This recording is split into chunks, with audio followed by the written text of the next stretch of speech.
Okay, thank you, sir.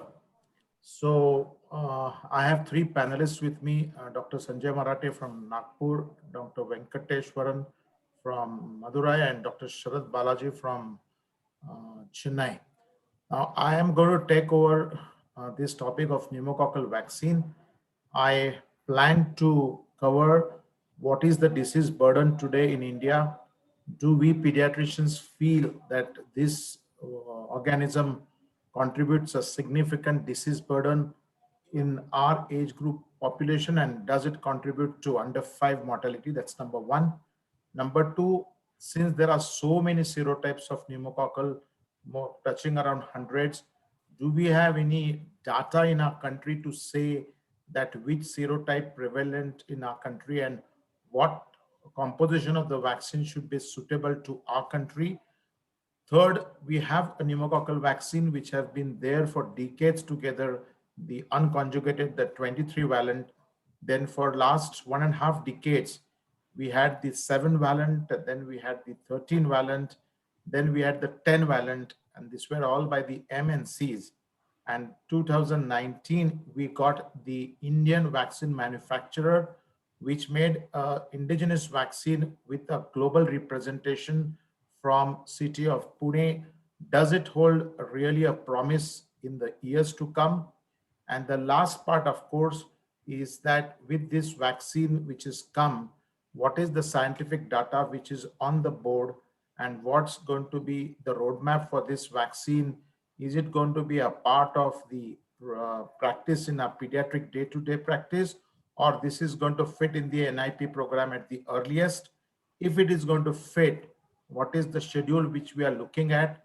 And is there indication of this vaccine beyond the age of 5 years?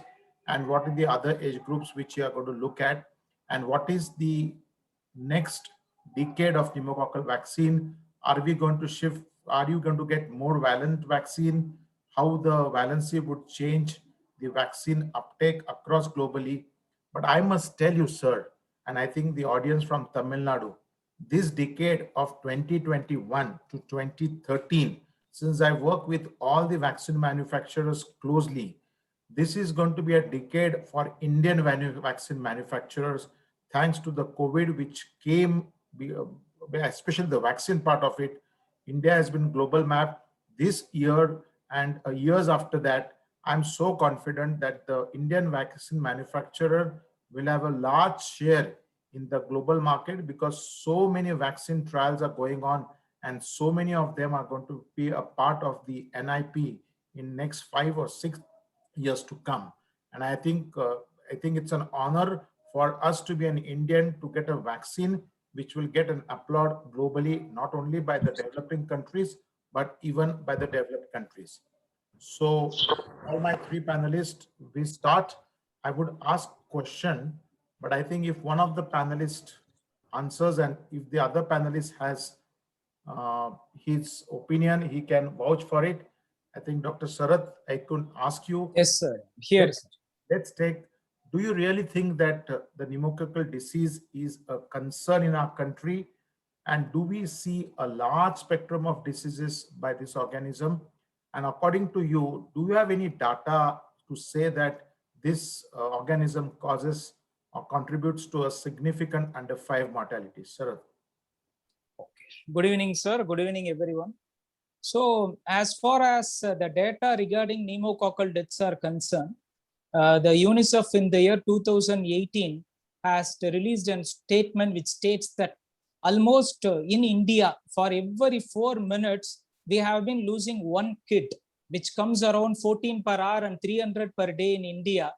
And around 1.5 million, around 1 lakh to 1.5 million people are dying because of pneumococcal, because of pneumonia deaths. When it compared to world, it is just 2,000 per day and 8 lakh per year. And when it comes to under 5 mortality, almost our pneumonia contributes to 14% of under 5 mortality rate. Thank you. As far as the severe pneumococcal pneumonia is concerned, it is around 16% of severe pneumonias and 30% of pneumonia deaths. So we are in a position to treat pneumonia with good antibiotics, as well as we need to prevent pneumonia with the potent vaccine, whether it may be an Indian made or foreign made vaccine. Vaccine as well as good antibiotic is the need of the hour to reduce the mortality. And our current death rate is around 5 per 1,000 live births. And people have been trying to reduce it to 3 per 1,000 live births by 2025. That's it from my side, sir.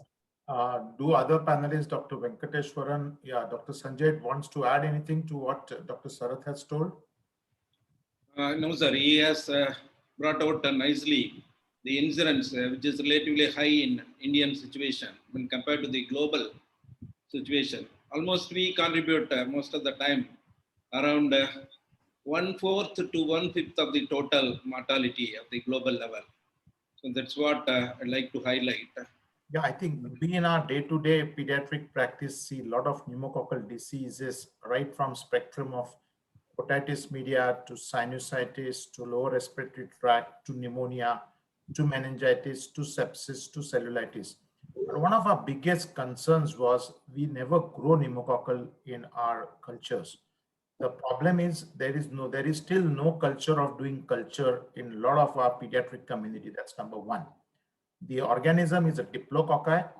It is a very fastidious organism, very fragile organism. And I think when we started the work on our pneumococcal surveillance program, we used to hardly grow any pneumococcus.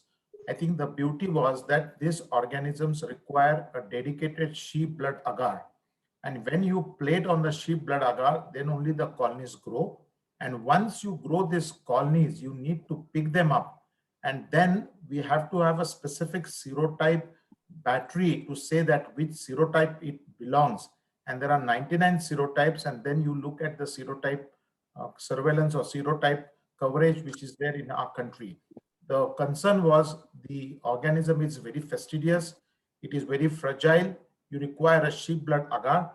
And of course, then we require a serotyping, and the solution which comes from the institute from Denmark is very costly. And I think only few centers really do a serotyping of pneumococcus. That's number one. And number two, I think we have an indirect method of doing dosed by a latex agglutination in the CSF, or sometimes we even land up in doing the PCR, I think, which is golden standard to pick up the pneumococcal.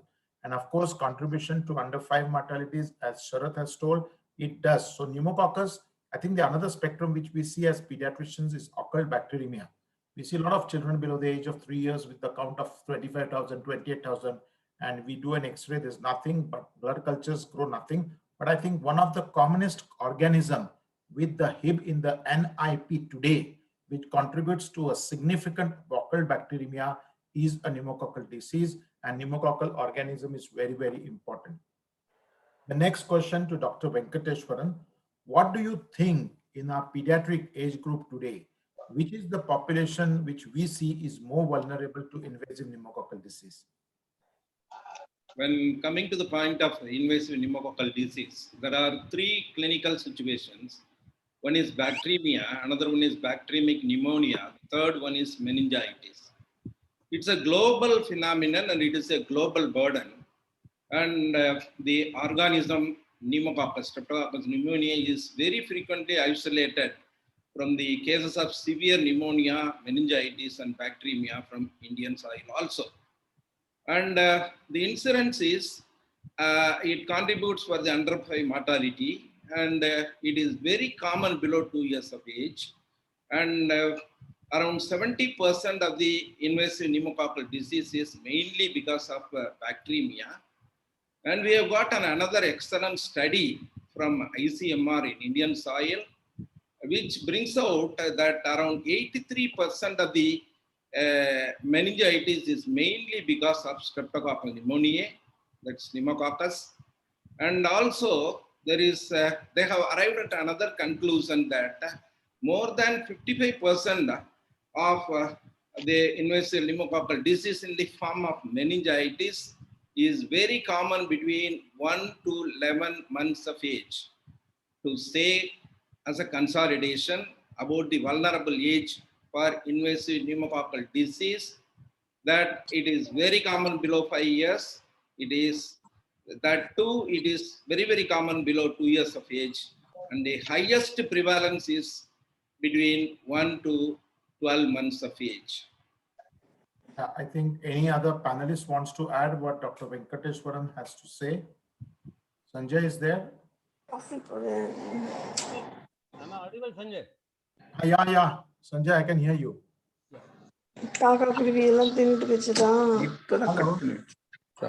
Most vulnerable population age group is always below 2 years of I age. think you have to raise your voice, Sanjay, a little bit, or your mic.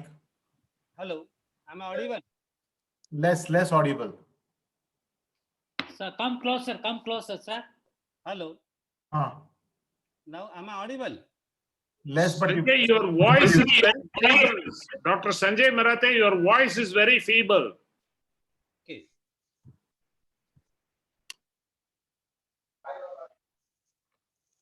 so before Sanjay It's better speaks, if he uses a earphone. before Sanjay speaks, I think it is very common, the age group, especially 2 years. So you look at the nasopharyngeal swabs taken from the pediatric population, you will get colonization by one or the other serotype of the pneumococcus. And at any given time, it's only one serotype which colonizes. Now, please try to understand, colonization doesn't mean that that particular baby is going to get antibody against that pneumococcus. That's number one. And I think the commonest age group where the colonization is under 5, and in under 5, it's the age group below the less than 2 years. And of course, the winter population, the colonization with the pneumococcus is much more commoner as compared to warmer atmosphere. So we see at all the age groups, but below the age group of 5 years, the most commonest where we actually get pneumococcal. So I think that's very clear. Disease is there, age group we know, the spectrum we know that the organisms are very fastidious and they are very fragile and they cannot be cultured that easily. And I think that's become difficult to get this culture of the pneumococcus in any of the fluids in the body. Sanjay, are you ready or we can take the questions? I think I'm ready, whether my voice is clear. Yeah, you can raise little bit, your voice is less. Yeah, I can use this. Now am I audible? Yeah, better. Better. So I think the next question to you, Sanjay, I think I want you to elaborate little bit on what are the important pneumococcal. As you all know that there are around 100 serotypes of pneumococcal, and we really need to understand which are the serotypes which are known to cause invasive pneumococcal disease, and which of those serotypes should be a part of the vaccine from an Indian perspective to decrease the pneumococcal disease burden if this vaccine is going to be a part of the NIP. So your thoughts on it, Sanjay?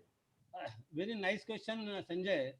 And I think out of 70 studies available, there are 90 serotypes of streptococci. But if you'll see, 10 serotypes contributes almost to the 80% of the IPDs. And that is very important. Globally, if you'll see, serotypes 1, 5, 6A, 6B, 14, 18, 23F, 19A, 19F, and 7F. These are the most common serotypes responsible for almost 80% of the IPDs.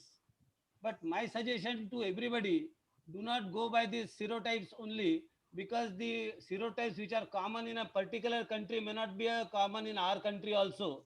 And we should not go by the vaccine efficacy in that country. PCV7 has given you a very classical example. When PCV7 was introduced in America, there was a dramatic drop in the IPD to the tune of negligible or 0%. But if you'll see the serotype typing in India, it was the vaccine efficacy of just 50%. Then what has happened? The replacement phenomenon has taken place. And now the newer serotypes are emerging. As we know, 157F, which was not there in PCV7, has been added to get PCV10. Still, it was not enough. They have added 3, 6A, 19A. Now, if you'll see, these are the changing pattern. And globally, the WHO position paper on pneumococcal disease, the newer serotypes like 22F, 33F, 15B and C, these are the newly emerging serotype 6C. So these serotypes are always changing and the vaccine will be prepared accordingly. As far as the India is concerned, there are various studies. Few studies are basically sponsored by the pharmaceutical companies. So you will get some kind of an bias. Like a pneumonet study might tell you that the 19A, 6A, 3A is very high. But if you see the ASIP study, where I think 5 year serosurveillance, where you were the part of that study, and serotypes 14A, 5, 19, they were the most common. If you see the serotypes 1, 5, 14 are very important, they are contributing almost to the tune of 40%. If you see the IBS study, it says serotype 6, 1, 14, 4, 5, 45, and 7. If you take only 1 and 5, it contributes to the tune of 29%. Now, surprisingly, 6A and 19, they are also isolated in many of the Indian studies. And their contribution to Indian IPDs is somewhere to the tune of, say, 6A is about 5%, and 19A varies from 5% to 13%. So significant contribution even by 6A and 19A. So as far as Indian population is concerned and protection against IPD, I think we should take care of 1, 4, 5, then 14, 19, 6A and B, and 3 and 4, I'm not very sure how much contribution it is there in Indian population and protection offered. So as far as India is concerned, I will be concentrating on these serotypes to have a very good vaccine which has got a better vaccine efficacy and effectiveness. Yeah, I think what Sanjay has told, I think the next question, which of course is to the panelist, is the one which I was going to ask. When we want to get a vaccine and we require a surveillance data, and some or other, though a disease burden in our country is high, a small country like Bangladesh, which is just adjacent to us, and you see the amount of surveillance data which comes out from that same country, which is probably underdeveloped as compared to India. And I think there was very scanty data on the surveillance of pneumococcus 5 years back. But for a large birth cohort of ours and a large disease burden of ours, there was not much of pneumococcal serosurveillance. So Dr. Sarath, Yes, could you just tell me a little bit on few hundreds of samples which have come from the surveillance data, which have been from India, to just give us a clue at which serotype? And I think I would sum up with what Sanjay told for the previous question and what you are going to opine on the serosurveillance data from India. So the audience could know that any vaccine which is of pneumococcal type and has to be used in India, these serotypes have to be a part of that vaccine. Okay, sir. As far as the WHO statement is concerned, whether it is a 10-valent Synflorix or 13-valent Prevenar, both of them are covering almost 70% of the serotypes which are prevalent worldwide. So either of them should be used. So as far as the data specific is concerned, let me try to tell you a data that is from our own part, that is Chennai, in which Dr. S. Balasubramaniam and Dr. Veera Ragaran part and parcel of their study. That is the recently published in Indian Journal of Medical Microbiology in the year 2019 to 20. And in that they had grown around 33 positive samples for Streptococcus pneumoniae. And while doing serotype prevalence study in those 33 samples, it was found that our PCV10 covers around 67% of the serotypes that produces disease. And our PCV13 covers around 77% of the diseases that is producing our pneumonia. So either it is PCV10 or PCV13. Almost many of the studies in many parts of the world says that they are providing almost 65 to 70% protection for pneumococcal, invasive pneumococcal producing strains. Maybe it is little bit more, that is 74% for PCV13 and an average of 64% for PCV10. We must be getting within 2 to 3 months about the data regarding pneumosil. We will be getting it soon, and we will be happy to hear from you also, sir, because you are also part of that study. So as far as serotypes are concerned, as our previous speaker told, it is commonly 1, 4, 6A, 6P, 19A, 19F, 23F, etc. But definitely 6A and 19A should be given some coverage, as a result of which Nemosil have included our 6A and 19A in their serotype spectrum. That is from my side, sir. Yeah, so what we heard Sanjay and Dr. Sarath, if I have to just revamp it, the vaccine which are going to be used in India for pneumococcal, you must have serotype 1, serotype 5, serotype 14. I think these are very, very important serotypes because they form a large chunk of pneumococcal diseases. There's no doubts about it. The other thing which we should have is the 6A, the 6B, and of course, we have to have the 19A. So these are the 6 important. So we have 1, 5, 14, 6A, 6B, and the 19A. Now, I think whatever serosurveillance data, which was from the ACID, where we had 235 plus pneumococcal serotypes grown, we had basis, we had around 150 plus serotype grown.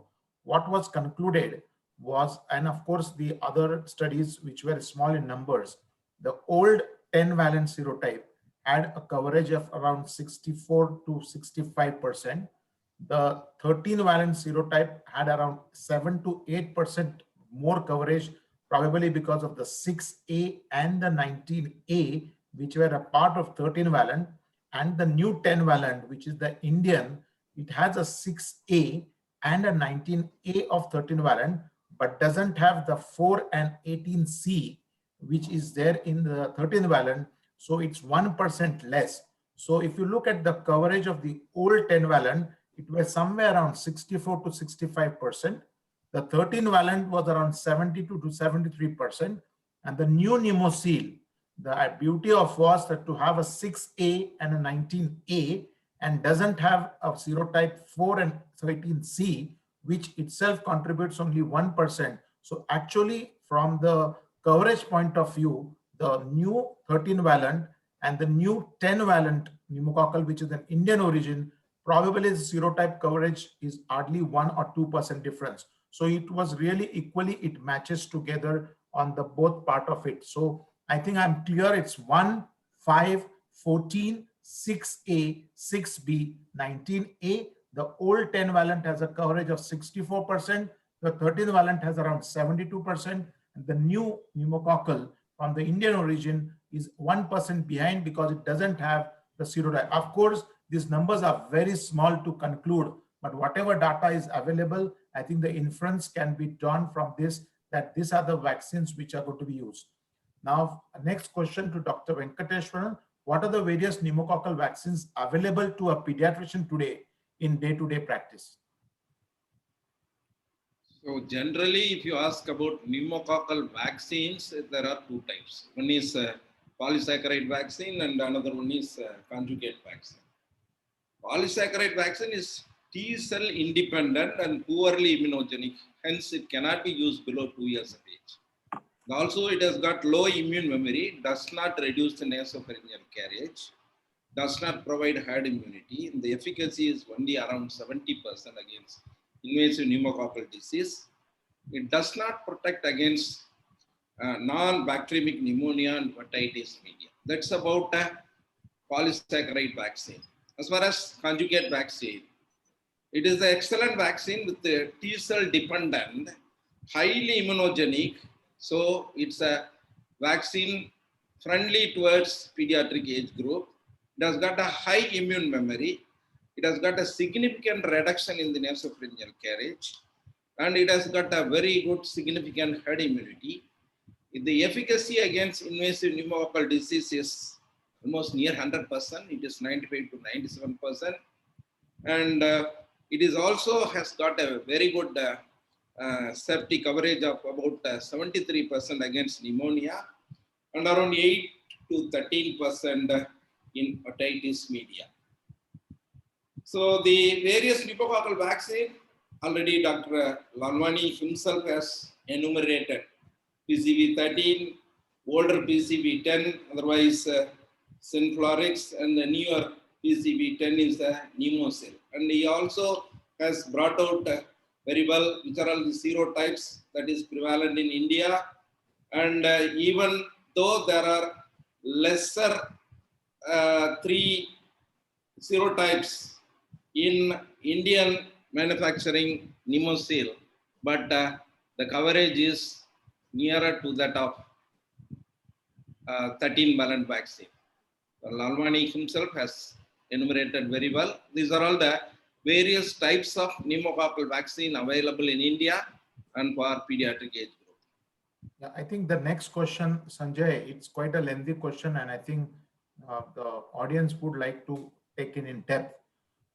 What are different types, I think, of the pneumococcal conjugate vaccine, which Dr. Venkateswaran told? We have a 13 valent that is by one MNC. We have the old 10 valent by an MNC, and we have an Indian manufacturer, which is by the new Nemosil. Sanjay, I think I want little bit of depth knowledge. What is difference between these vaccines which are licensed in conjugate?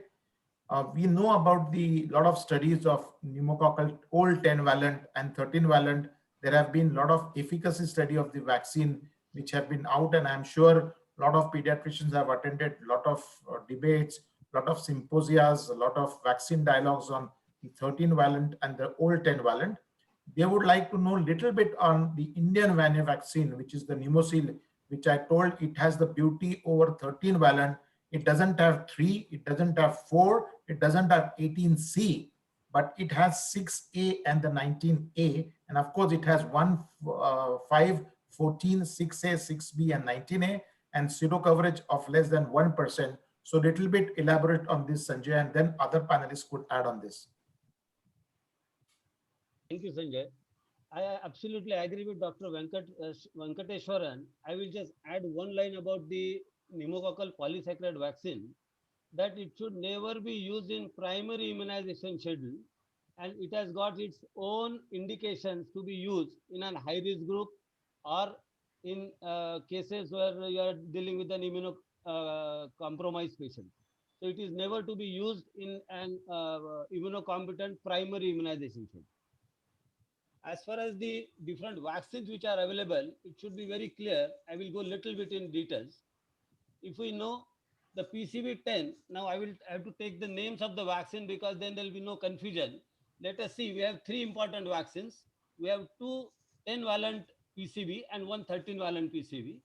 If you see a PCV7, then in PCV10, they have added serotypes 1, 5, and 7F. So to make it 10 valent PCV, which is Synflorix by GSK.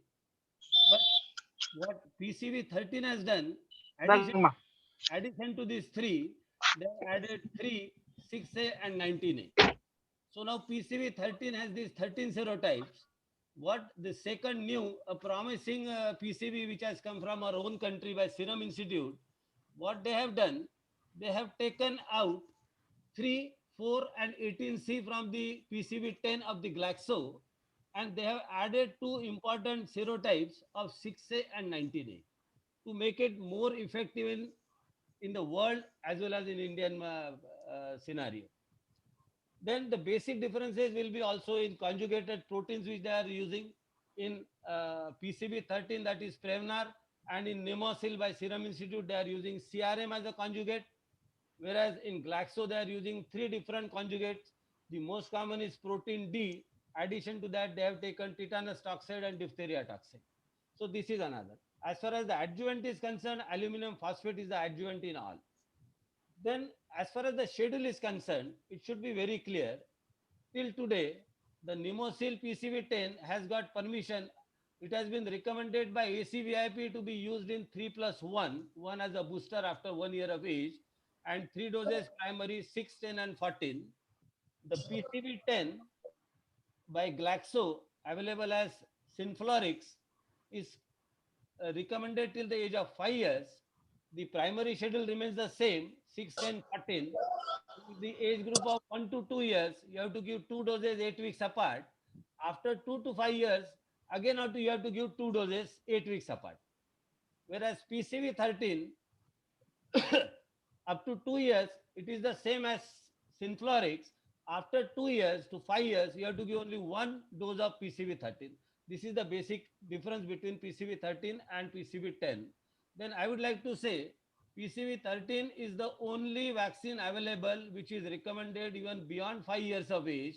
it is recommended in a high risk situation till the age of 18 years and also recommended after the age of 50 years because the disease is biphasic, first in 5 years, again after 55 years. Now, this is the basic difference all of us should know. Then suppose we take PCV 13, then PCV 210, one Synflorix and Nemosil. Let us see what is the vaccine serotype coverage in the IPD. If you will take national and international, internationally we will say vaccine serotype coverage in PCV 13 is approximately say 73, whereas Nemosil it is 71. For Synflorix, in Synflorix it comes around 64. In Indian scenarios, we have various studies like ASIP study, we have BASIS study, then we have Josna Singh's surveillance study for 7 years study.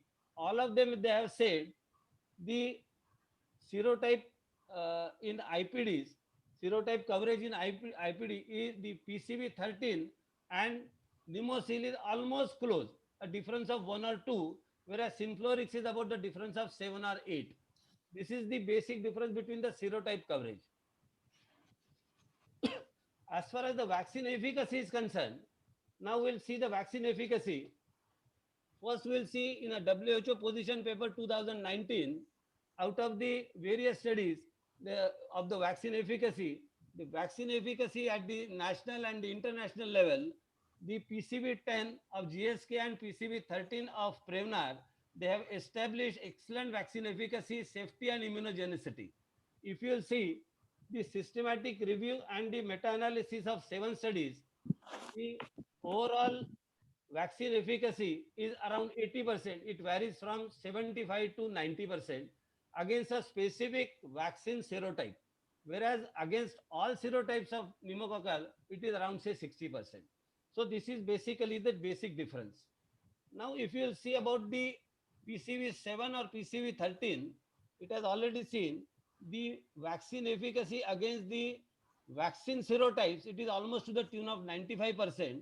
But at the same time, it has reduced about 30% of all cause pneumonia because, as Sanjay has already said, isolating streptococci from the pneumonia cases is extremely difficult. Same is the problem for otitis media. Second, the second impact which has already seen in the reduction relatively in the less number of persons in otitis media. What we should also see in vaccine efficacy, the effectiveness data, and what we have seen, there is significant decrease in nasopharyngeal carriage. That is most important.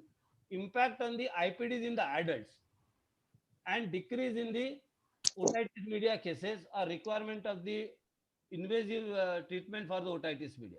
So all to this together, if you will see, PCV 10 and PCV 13 has established good vaccine efficacy.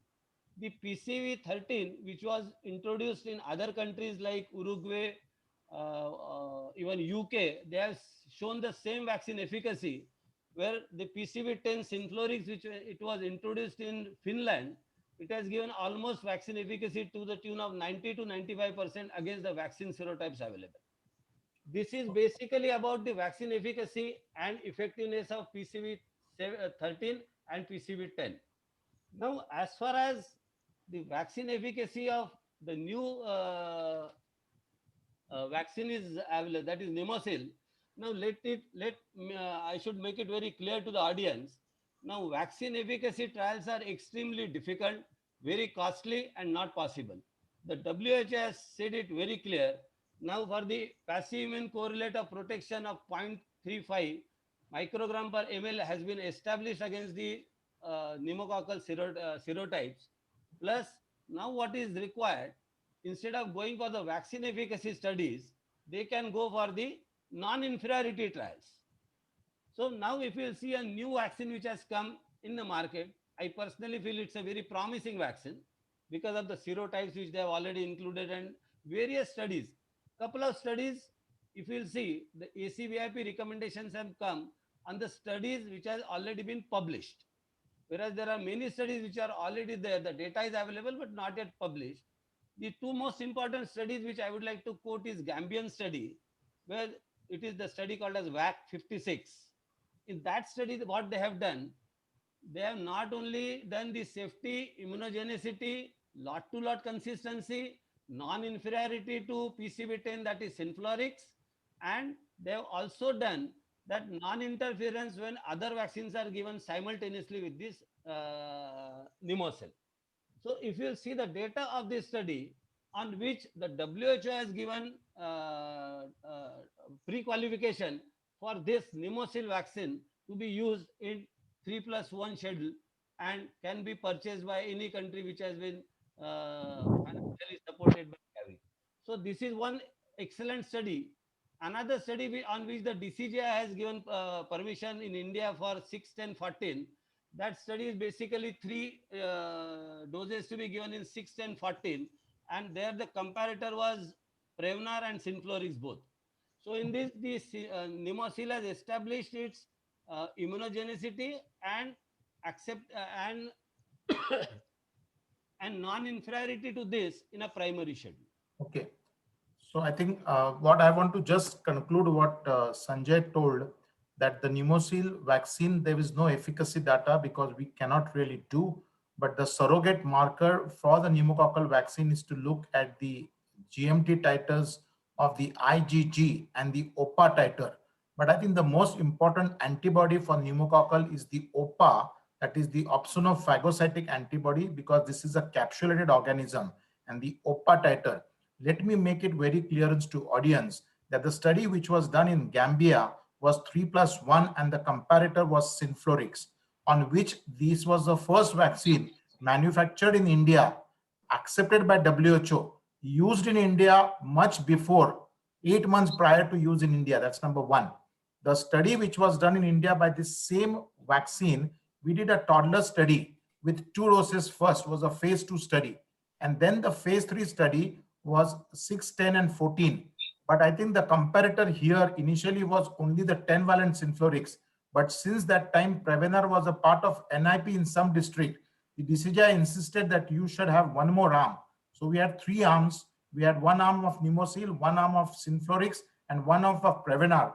And it was compared with all the 2 licensed vaccine. So the study was out, and what has been most attractive point, the OPA titer, which are the prime titer, 6 out of the 10, probably it scores over even the 13-valent vaccine. It scored over the 10-valent vaccine just because the serotype coverage, and serotype coverage with the 13-valent matches more or less 1 or 2%, but OPA titer for 6 of the serotypes, I think it matches, and few a shade better off. That's number one.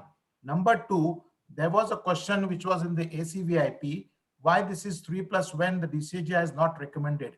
Try to understand, the study done in Gambia was 3+1, on which it was given licensure.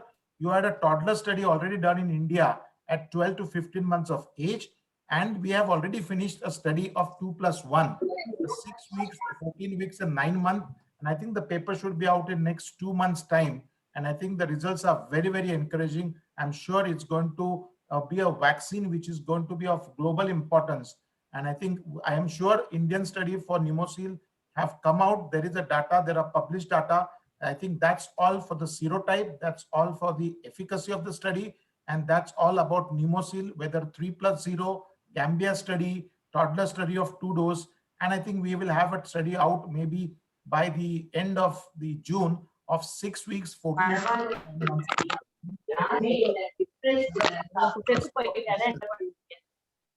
If this PCV is going to be used now, the 10-valent, and I'm sure it's rolled out in 7 states now in India. 2021, after the COVID vaccine, the next vaccine which is going to be rolled out by government on priority is going to be a pneumococcal vaccine.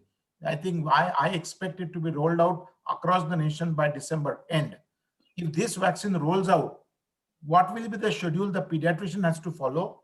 And what is the schedule the NIP is going to follow for the pneumococcal vaccine? And if government is going to use a different schedule, a justification for that schedule. Dr. Sarath. Yes, sir. So as far as the first vaccine is concerned, that is either PCV7 or PCV13, the vaccine, that the schedule that we have been following is 6 weeks, 10 weeks, 14 weeks. as well as a booster dose between 12 months to 15 months of age group. This is what we have been following. But what are all the recommendations given by the WHO? The WHO has given two recommendations. The first recommendation that we had discussed is that is 3+1 schedule. But as far as the WHO is concerned, they had issued two schedules. The one schedule is 3+0, that is the vaccine that should be given either at 6 weeks, 10 weeks, 14 weeks, along with no boosters, or 2, 4, 6 months abroad, without any boosters. But the problem with respect to this vaccine schedule is serotype 1 incidence of invasive pneumococcal disease is little bit on the higher side. As a result of which, one more schedule has been introduced. That schedule is called 2P+1 schedule. This 2P+1 schedule is nothing but giving 2 doses of primary series 8 weeks apart. So in India, it is usually between 6 weeks and 14 weeks along with IPV, and one more vaccine that is given at 9 months of age group. That is the one which we have been following in many states. That is 2+1 schedule. So as far as this 2+1 schedule, is it effective? Definitely yes. The problem with respect to serotype 1, which causes invasive pneumococcal disease in the age group between 1 to 12 has been reduced by giving a booster dose at the 9 months of age group. Point number 1. Second point is, even though there is slightly increased prevalence of 6B and 23F between 6 months to 9 months, but after the booster dose of 9 months, again, the incidence of 6B and 23F has been decreased. So as a whole, as per WHO and as per Indian guidelines are concerned, 2P+1 schedule has been the good vaccine schedule, and it is going to give you a good coverage as well as good protection, and as well as we can reduce one booster doses. So 2P+1 may be the carry home message, and it is going to get practiced across India in near future. So far, this schedule has been practiced in Himachal Pradesh, Madhya Pradesh, Bihar, and Rajasthan, where we have been seeing maximum number of pneumococcal deaths in India. So in near future, we may be getting this 6 weeks, 14 weeks, that is 2P+1 booster at 9 months is going to be the schedule as far as national immunization is concerned. That is from my side, sir. Any panelists, anything you want to add what Sarat told? Because I think this vaccine is going to be a part of NIP.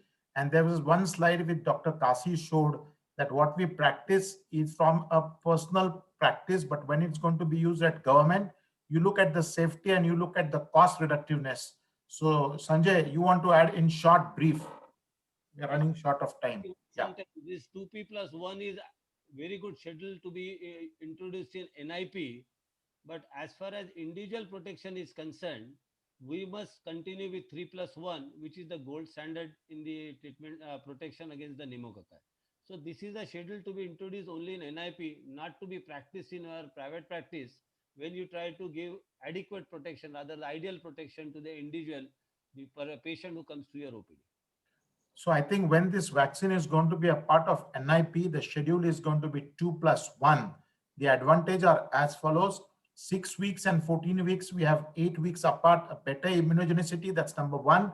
These two will act as a primary dose, so cover against the serotype at a younger age group.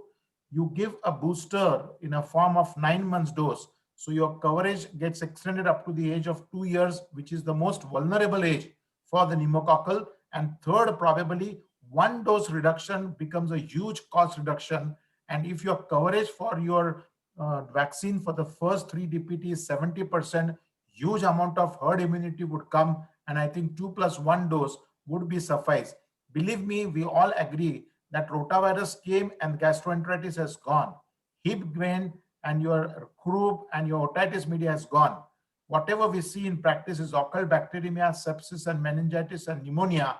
With this vaccine going to be a part of NIP this year, we are going to see a large number of the occult bacteremia also coming down in practice. And what we are made to understand, it's going to be a 4-dose injection as a single ampule, which will be a part of NIP, maybe rolled out in 2 phases in half of the country by June and the next half in the December 2020. The next question, probably to Dr. Venkateshwaran. And I think before I go to the last question, we are running short. It's Okay, only you have already finished 45 minutes. You have only 5 more minutes for discussion. Thank you. So, Sanjay Marathe, you have a choice to use a 10 valent, 13 valent, and a new 10 valent. What you will use? Dr. Venkateshwaran and Dr. Sarath. One line answer. Sir, as what Dr. S.G. Kasi told, minimizing the dose, maximizing the coverage, and will be useful for the general public is 2 primary doses followed by 1 booster. Yeah. You In your private practice, what you will use? Sir, in private practice, 3+1. But which brand? The old 10 valent, the 13 valent, or the new 10 valent? All these days, I was using only 13 valent for the broadest coverage. So, and now I am shifting to the Make in India, the excellent Pneumocell vaccine. Sanjay Marathe, Typically speaking, in practice, short. I will use PCV13 Prevnar on a priority if affordable. The second vaccine on priority will be a Pneumocell, and the third will be Synflorix. But in an immunocompromised, then there is no question but the PCV, or a high risk patient, PCV13 only. Dr. Sarath, one liner. PCV 13, sir. Okay. Because the amount that they are going to spend when they get pneumonia is almost 10 to 15 times greater than the price of the vaccine. Last question, and then I close, Bala. With this Pneumocell available, a lot of pediatricians will shift because of half of the cost from the 13 valent to a 10 valent vaccine for the second dose or the third dose of the booster. What's your intake on that? Sanjay Marathe and then Dr. Venkateshwaran. Interchangeability ideally is not recommended, not should be followed. That is the norm. But in case the vaccine is not available at that time and you have to complete the immunization schedule, then this is the only alternative to use whatever pneumococcal vaccine available to complete the schedule. But by rule, you should not do the interchangeability. I think that finishes the discussion. I hope the panelists with me have made quite a things clear for the audience as far as pneumococcal vaccine was concerned. And if there are any questions, I would take it, and I think the panelists would take it. Thank you, Dr. Sanjay, the team, for the excellent discussion. There are a few questions in the chat box and a few comments. One is that somebody has asked, is there any particular vaccine that cannot, Dr. Viswanathan, MS Viswanathan, gastroenterologist, is there any vaccine that cannot be given along with the conjugated pneumococcal vaccine apart from Menactra? I think any panelists would like to take it. I mean, the answer is even the other old meningococcal polysaccharide vaccine or the typhoid polysaccharide vaccine is preferably not to be given. That's all. Yeah, that's it. That's all. But one comment is that when PCV was used along with the influenza vaccine, the incidence of febrile reactions is higher than when given independently. That's all. But it's not a contraindication. The next question is from, of course, comment from Dr. Vijay Vale. You can answer Dr. Sanjay Lalwani. He says, ACIP study as well as pneumonet study was not representative of the entire Indian population. But the microbiology labs are not biased. The company had no influence. What is your comment on that? I understand that was the first study actually which did representation across India. Of course, the sample size was not equally distributed across the country. More serotypes came from Western India and the Southern India, and the contribution from the Northern, Central, and the Eastern India was less. But nevertheless, I think a lot of contribution came from microbiologists. At least we had some study to come out of the zero prevalence. What I mean to say is at least we had 235, 250 odd samples to say that serotype. I'm sure with more surveillance going on, more and more data would be emerging in near few years to come, which would probably throw a lot of light on what are the serotypes which are prevalent in the country. Dr. Jalil has asked a very interesting question. Missing serotype 3 in older and newer PCV10. What is your take because it causes necrotizing pneumonia and so on? So I think Sanjay has raised the hand. He can. I think there is a big question mark against the serotype 3 protection even after the PCV13. because there are many studies. Out of 10 studies, the 7 studies have said neither there is significant decrease in the IPD because of the serotype 3. Secondly, neither there is significant decrease in the nasopharyngeal carriage of serotype 3, and even the impact in the older population as far as the serotype 3 is concerned is not significantly reduced. So now there is a big question mark against the serotype 3, whether the vaccine which we are giving at present, PCV 13, the serotype 3 is included, whether it is really going to give us some kind of protection against the type 3, though it is responsible for the necrotizing pneumonia. And on an average, most of the studies says about 2 to 3% of serotype identification in various studies. But PCV 13 at present has not shown very good protection against the serotype 3 in most of the studies. Dr. Sanjay, I'm afraid we have completely run out of time. Thank It's you, sir. already 6 p.m. You can put it in the chat box, your views. Over to Sanjay Lalwani for the final comment before we start the next session.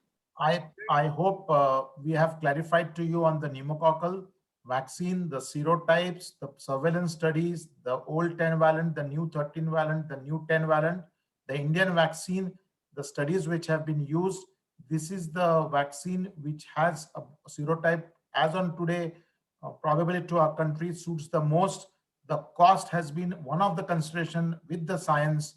If there is a vaccine which has a coverage equivalent to a 13-valent at half the cost, I know this is an academic discussion, but at half of the cost, it looks a promising vaccine. And with Made in India, this vaccine to be rolled out in the NIP in a year's time, I'm sure this vaccine will contribute to a large number of reduction of pneumococcal diseases, in turn to the mortality and morbidity under 5. I hope and I expect in this decade to be a decade for Indian vaccine made in India, accepted globally and approved globally for the use. Thank you, sir. Thank you, Dr. Sanjay and his team for the brilliant session. Let's move on to the next session. Over to Dr. Rajendran, please. Thank you, sir. Thank you, sir. And next panel discussion is COVID-19 vaccination. And our moderator is none other than Dr. S. Balasubramaniam, sir. He is Director and Head of the Department Pediatrics, Kamagodi Child Trust Hospital. And his contribution to the Indian vaccinology book is enormous. And I think more than that, he need not have any introduction. I welcome Dr. SPS, sir. Another experts are Dr. Sanjay Srirampur from Hyderabad and Dr. MD Ravi from Mangalore and Dr. Prasad Gulkarni from Pune. Please take over, sir. Welcome, Dr. Sanjay, Ravi, and Pramod on board.